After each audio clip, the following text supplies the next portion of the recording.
Good evening, everyone. I hope my voice is audible.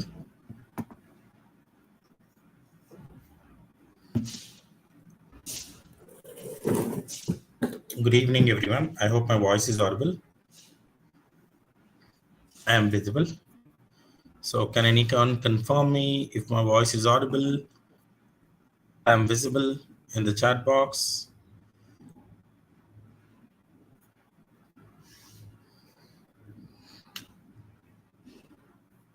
Okay, give me 1 minute. I'm just seeing if anyone confirms me if my voice is audible. Can anyone confirm if my voice is audible?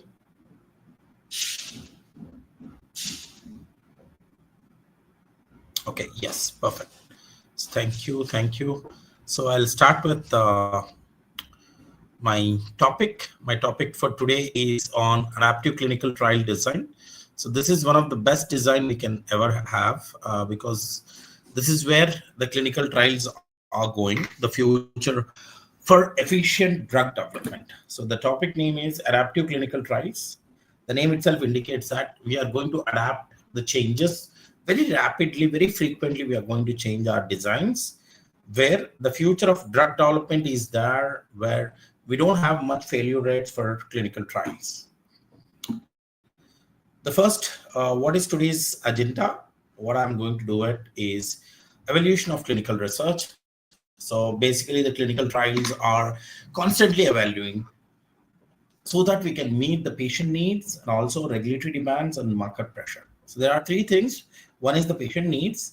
The second one is the regulatory demands. And also there is a lot of market pressure for bringing the new products and new molecules with a very precise kind of a treatment, which have a lot of efficacy. So that's the first one, evaluation of clinical research. The second one, the traditional clinical trial, the age-old clinical trial, the historic clinical trial, which has the rigid and time-consuming and costly. So it starts with a design of 10 visits with this dose in this group, this dose in this group, this drug, this drug. It's a very rigid design. You start and lastly you stop. Either the drug gets failed or passed. We don't know. We are not changing anything during the clinical trials. That's what you call it as traditional clinical trial, traditional design, which has a limitation of rigidness, time consuming, and also it's very costly. The modern approach of conducting the clinical trial is you have an adaptive design which offers modern, flexible, and efficient approach for development of drug, which means that at any point in time, you can change your design of the drug or you can change your design of clinical trial, modify the doses, modify the groups, add new inclusion criteria and exclusion criteria, make sure that clinical trials are conducted in the right way. The session will explore about what is adaptive design concept, first one, what are the advantage, second one, and what are the disadvantage and challenge, the third one, and the fourth one, what is the future outlook of adaptive clinical trial design. The first one, why do we need clinical trials more innovation? Why clinical trial needs more innovation? What is there that it needs to be every time identified in new clinical trials? Why are we getting a lot of jobs? Why clinical trials need innovations? That's one of the most interesting thing. The first part, it has a high cost. Drug development takes 10 to 15 years and costs billions of dollars. The second one, it takes huge amount of time. The traditional design can't adapt once it is started. Once you start it, you just go and end the trial saying that pass or fail. The patient gets challenges, or patient recruitment gets challenges, limited eligibility criteria, inclusion exclusion criteria, especially in rare condition and rare diseases or orphan diseases where we are very having difficulty times to get new molecules and new drugs into market. The recruitment challenges is more. So that's more limited eligibility criteria and also high failure rates. The failure is 90% of drugs. Before it gets approved, it gets failed. So these are the high cost, time consuming, and also the patient recruitment challenges and high failure rates. These are the four biggest challenge. The clinical trials are getting failed in historic design. But what is the latest design? So which is adaptive clinical trial design. If you carefully see here, we take an enrollment of patient and then patient is enrolled and then we conduct a data analysis. Here we conduct a data analysis. After the data analysis, we are adjusting the treatments and also we are changing the data points. Also, we are changing the subjects. So what it means is once you start it, you stop a clinical trial and you do analysis, adaptive analysis, and then you modify the dose based on the results what you have got. Based on the results, you might change inclusion criteria, the groups, the dose, rescue medications, anything and everything can be updated, which is the adaptive clinical trial design. So now what exactly is adaptive clinical trial design?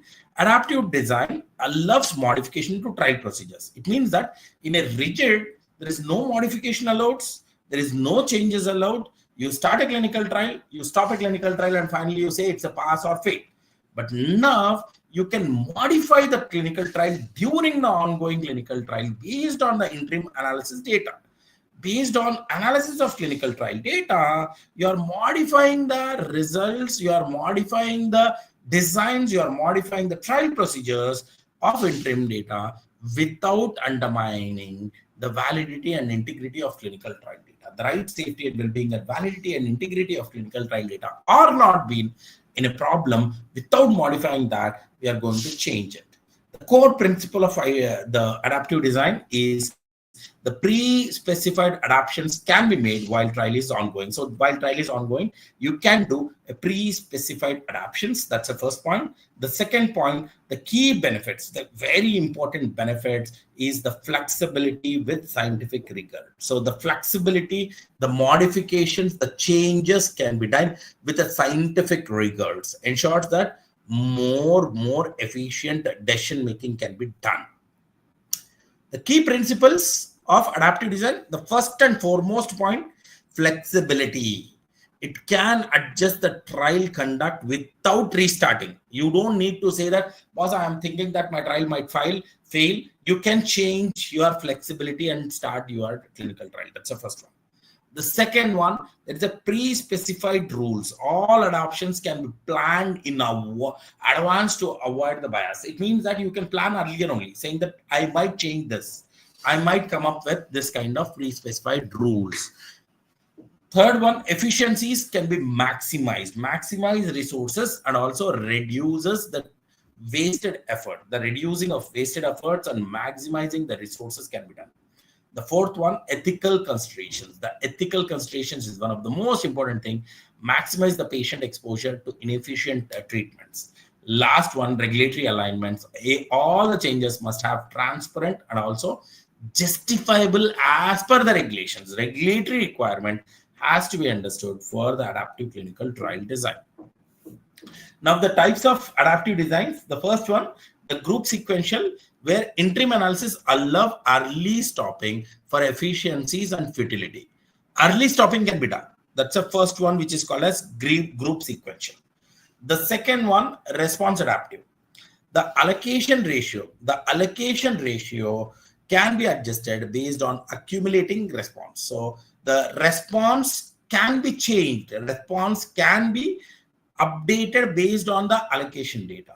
The third one is the sample size re-estimation. The earlier the numbers what you have understood for sample size, you can update the sample size and also you can re-estimate the sample size, adjusting the sample size using interim variability or using the effect or estimating effect. So that's about sample size re-estimation. The last one is adaptive dose findings, the dose adjustment guided by the safety and efficacy. So that's what you call it as adaptive dose findings. So there are 4 types of adaptive designs. The first one, group sequential. The second one, response adaptive. The third one, sample size re-estimation. Fourth one, adapting or adaptive dose finding studies. So what exactly is adaptive dose finding studies? What exactly is group sequential designs? The group sequential designs is where you have done an interim analysis at pre-planned specified points of clinical trial. So it means that you already decide that interim designs or interim analysis has to be done at 3 months, 6 months, and 9 months. Something like that you have designed. This analysis allows the researchers to understand, examine the results before the final result comes up. So it means that the group sequential design is before you test and analysis the result, that are we going in a right direction or not. So what are the benefits? Stop early if strong efficacy is shown. Stop early if futility is clear. It means that it might fail, stop early. What is an outcome and impact? The first one, time efficiency. Second one, cost saving. Third one, patient benefit. Fourth one, it has scientific rigor. Example, oncology trial where survival rates are checked at multiple stages. We can use group sequential design where we can have early stopping of trial design and trial testings. Adaptive dose findings, there is one more design which is called as adaptive dose finding designs, which includes saying that initial dosing start with multiple level of doses based on preclinical data. Initial dosing 10, 20, 30, 40, and then you collect the data, gather the safety and efficacy information of the patient cohorts. Then you adjust the dose. Modify the dose scheduling based on accumulation of data. That's the most important, which is called as dose adjustment. And the fourth one, the optimal dose selection. Identify most effective, safe dose more quickly. So that's what you call it as optimal dose selection.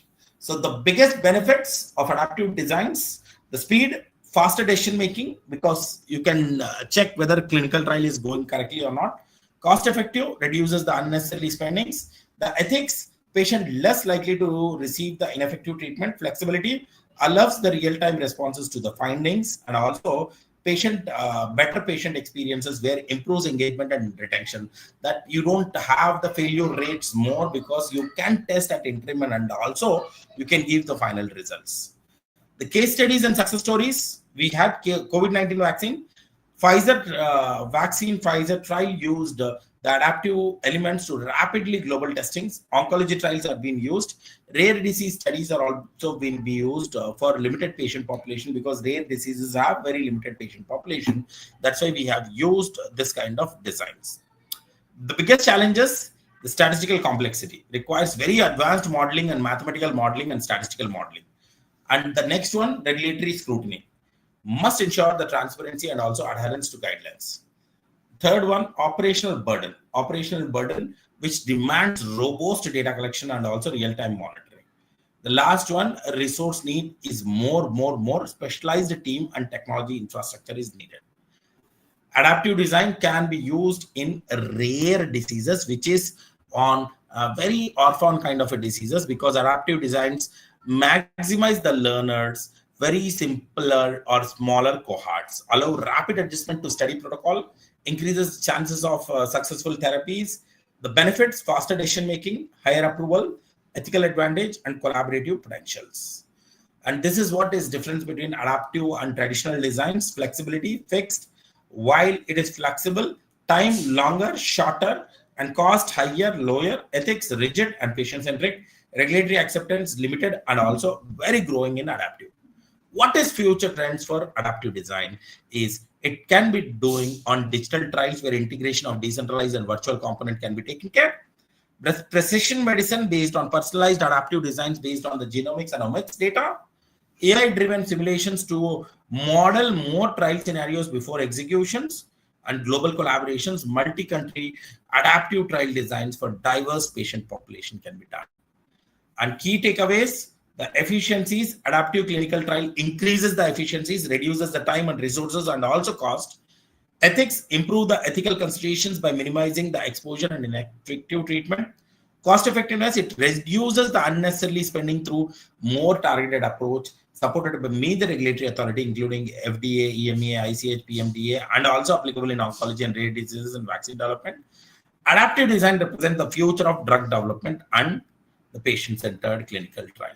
So thank you so much for patiently listening about adaptive clinical trial. I spoke about what exactly is adaptive clinical trial and what are the different types of adaptive clinical trial, what are the advantages of adaptive clinical trial, what are the challenges of adaptive clinical trial, and what are the future directions of adaptive clinical trial. Any questions anyone have, I'm open to answer in the chat box. Anyone can ask any questions. I'm happy to answer in the chat box. I'll give one more minute. If anyone have any questions about adaptive clinical trial, you can post it in the YouTube. I'll be happy to answer any kind of questions if anyone have.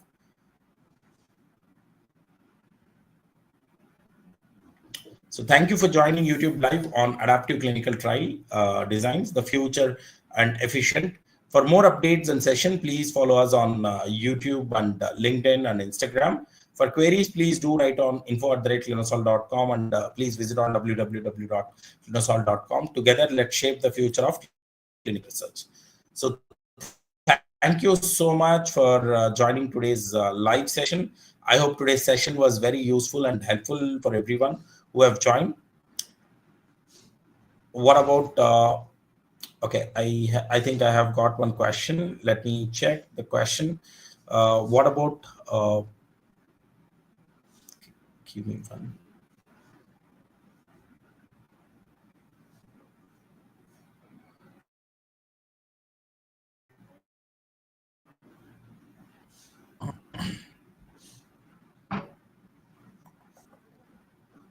Okay, what about protocol in adaptive clinical trials? See, protocol will be very complex in this situation because the protocol gets repeatedly amended in adaptive clinical trials, and you have to get ethics committee approval and also regulatory approval.